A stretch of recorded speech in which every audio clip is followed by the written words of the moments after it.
Well, I must have first heard about this project a long, long time ago because I was in Joanna's first two films, Unrelated and Archipelago, and it was a while actually. Joanna and I were sort of doing various press rounds for Archipelago that we were beginning to think about. Well, she was beginning to think about what her third film would be about. From quite an early stage, Joanna knew that the central couple were going to be older. They were going to be in sort of middle age, the mid-40s, and that I would have a sort of, if I wanted to, would have a smaller role in a more supporting capacity.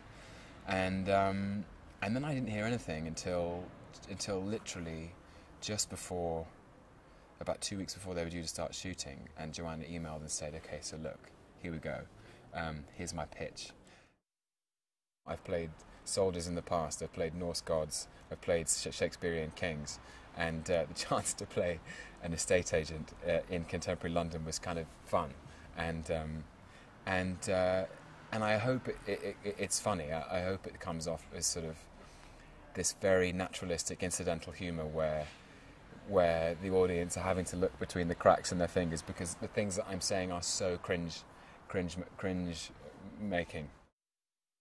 They've both been amazingly courageous in kind of stripping themselves emotionally and bringing a lot of their own personality to the table and being really honest about where they're at in their lives, what they want, what they feel they failed at, what they're hoping for in the future. I think for two people who haven't, done much acting before, that's quite exciting for me because they've shown enormous bravery. And by bravery I mean a willingness and a commitment to be vulnerable and open and ruthlessly truthful, i.e. not to go for the easy answer, not to kind of display any kind of superficial charisma, just be like, it is what it is. And yeah, I'm very excited about seeing their performances.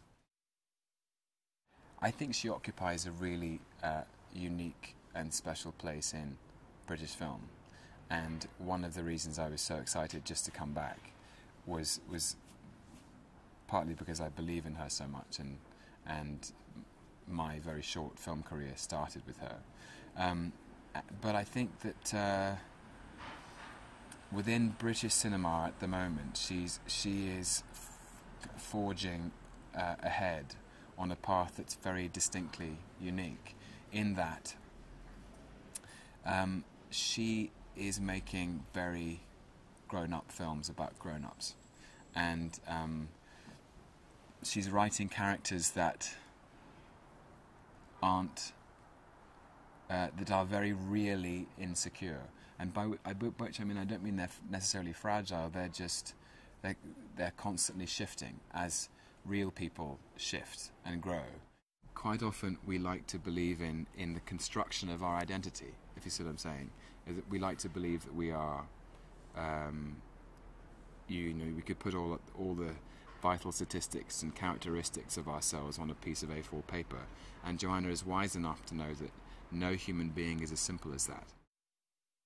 As an actor, being free to improvise, being free not to have to hit marks necessarily, it feels great.